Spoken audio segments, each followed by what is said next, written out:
तो आज की वीडियो में एक्सरसाइज 1.1 के क्वेश्चन नंबर 5, 6 और 7 करेंगे। तो क्वेश्चन नंबर 5 देख लेते हैं।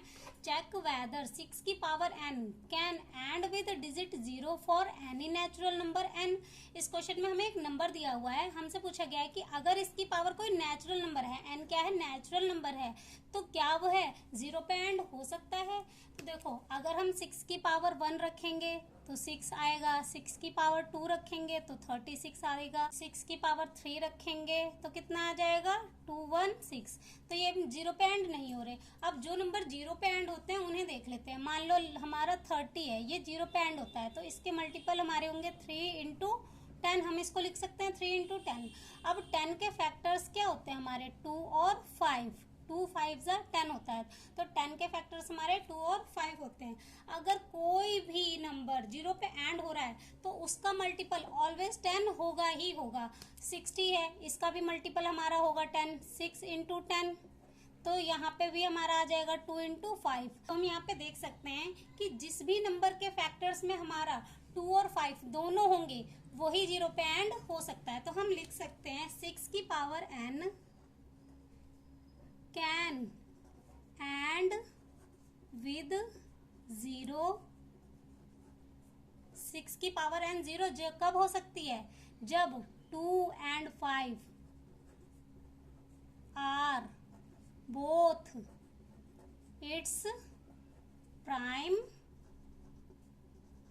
फैक्टर्स। जब 2 and 5 दोनों ही इसके प्राइम फैक्टर होंगे तभी वह 0 हो सकता है। अब हमारे 6 के फैक्टर क्या हैं, 6 के फैक्टर है हमारे 2 3 3 1 तो 6 के फैक्टर हमें क्या मिले 2 इंटू 3। तो यहाँ पे हमारा 2 तो आ रहा है बट 5 नहीं आ रहा है। तो अगर 5 नहीं आ रहा है तो यह नंबर 0 पे एंड नहीं हो सकता। तो हम लिख सकते हैं since 2 and 5 is not a prime factor of 6, therefore 6 की power n cannot end with 0। तो हमारी 6 की पावर n 0 नहीं हो सकते क्योंकि यहाँ पे हमारा 2 तो आ रहा है बट 5 नहीं आ रहा है, और जब दोनों ही नंबर अगर होंगे तभी वह 0 हो सकता है। तो यहीं से क्वेश्चन नंबर 5 हमारा हो जाता है कंप्लीट। अब नेक्स्ट देखेंगे क्वेश्चन नंबर 6। तो अब क्वेश्चन नंबर 6 है explain why are composite number. इस क्वेश्चन में हमें 2 नंबर्स दे रखे हैं, हमसे पूछा है कि ये कॉम्पोजिट नंबर क्यों है। तो कॉम्पोजिट नंबर कौन से होते हैं, कॉम्पोजिट नंबर्स वो नंबर होते हैं जिनका 1 से ज्यादा फैक्टर होता है। मैं एग्जांपल देती हूँ, मान लो ये हमारा 17 है। अब अगर हम इसके फैक्टर्स निकालें तो 17 1 17, ये किसी के टेबल में नहीं आता। ये किसके टेबल में आता है, या तो 1 के टेबल में आएगा या खुद अपने टेबल में आएगा। तो क्या ये हमारा कॉम्पोजिट नंबर होगा, नहीं, क्योंकि ये किसी के भी टेबल में नहीं आता। तो इसके कोई भी फैक्टर्स नहीं है, इसका ओनली 1 फैक्टर्स है। उसके बाद अगर हम 36 देखें तो 36 हमारा हो जाएगा 6 से, 6 6 36, 3 1 अब 6 के भी करेंगे तो 3 2 तो 2 3 एंड 6। तो हमारे इसके 1 से ज्यादा फैक्टर्स हैं। जिस भी नंबर के हमारे 1 से ज्यादा फैक्टर्स होते हैं वो हमारे क्या होते हैं, कॉम्पोजिट नंबर। तो अब हम इसे सिंप्लीफाई कर लेते हैं। लेट सपोज हमारा ये x हो गया, इस नंबर को हम x लेट कर लेते हैं और इसको y।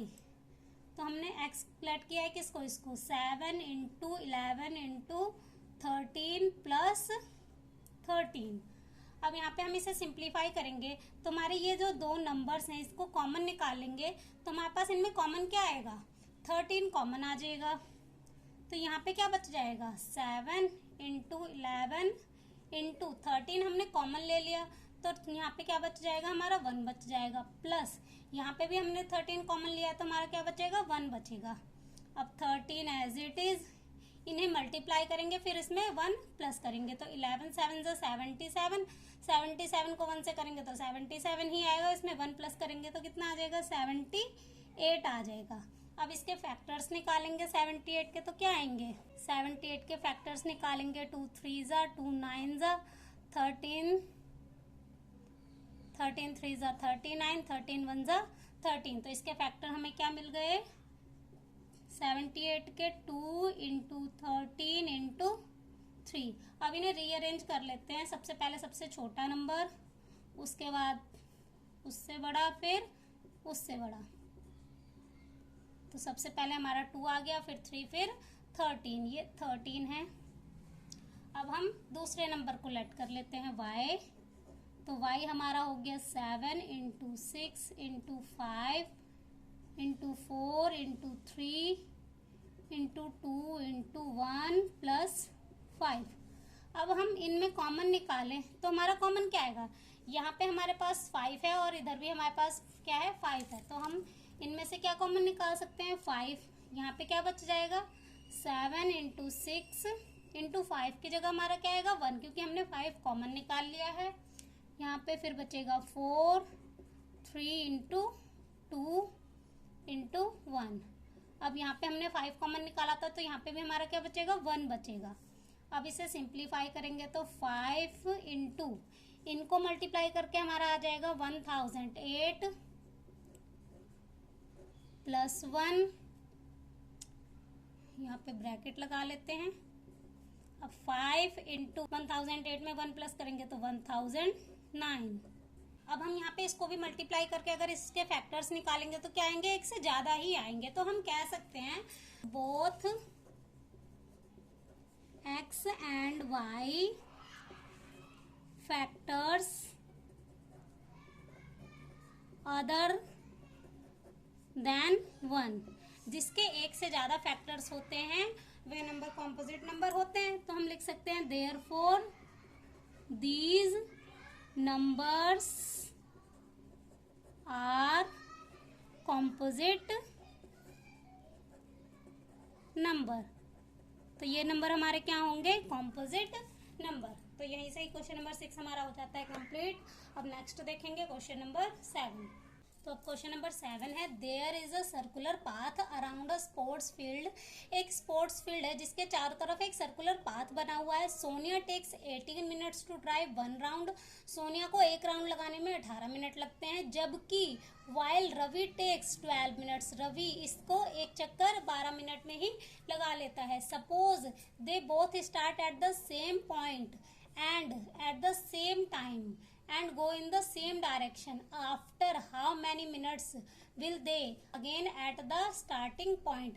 अगर वह एक ही पॉइंट से एक ही डायरेक्शन में एक ही समय पे ड्राइव करने स्टार्ट करेंगे तो वह इसी पॉइंट पे दोबारा कब मिलेंगे? दैट मीन्स ये जो हमारा ए पॉइंट है यहाँ से स्टार्ट करेंगे तो वह एक ही पॉइंट पे इस पॉइंट पे दोबारा कब मिलेंगे? तो ऐसे केस में हमें क्या करना होता है? एलसीएम निकालना होता है।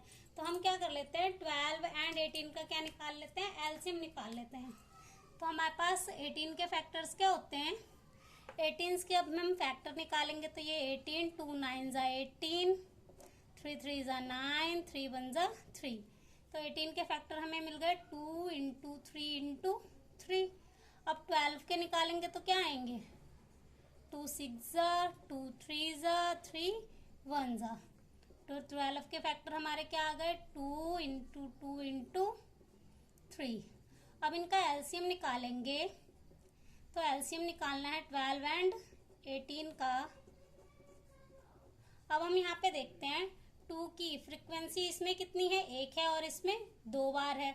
तो जिसमें ज़्यादा बार होता है हम उसी को ही निकाल लेते हैं। तो यहाँ पे 2 बार है तो इसको 2 बार लिखेंगे। अब यहाँ पे 3 की फ्रीक्वेंसी किसमें ज़्यादा है? 18 में। यहाँ पे कितनी बार है? 2 बार और यहाँ पे 1 बार। तो जिसमें ज़्यादा है हम उसको लिखते हैं। तो 3 इंटू 3। तो इनका एलसीएम क्या आ जाएगा? 2 2 ज़ा 4, 3 3 ज़ा 9, 9 4 ज़ा 36। तो हमारे पास एलसीएम क्या आ गया? 36 आ गया। तो वह कितने मिनट बाद? 36 मिनट बाद दोबारा मिलेंगे इसी पॉइंट पे। तो हम लिख देते हैं Sonia and Ravi. Sonia and Ravi meet starting point after 36 minutes. 36 minutes बाद वह दोबारा इसी पॉइंट पे मिलेंगे। तो ये था हमारा एक्सरसाइज का लास्ट क्वेश्चन। यहीं से ही हमारी एक्सरसाइज हो जाती है कंप्लीट। अगर आपको मेरी वीडियो पसंद आती है तो उसे लाइक, शेयर और सब्सक्राइब जरूर करना। Thank you.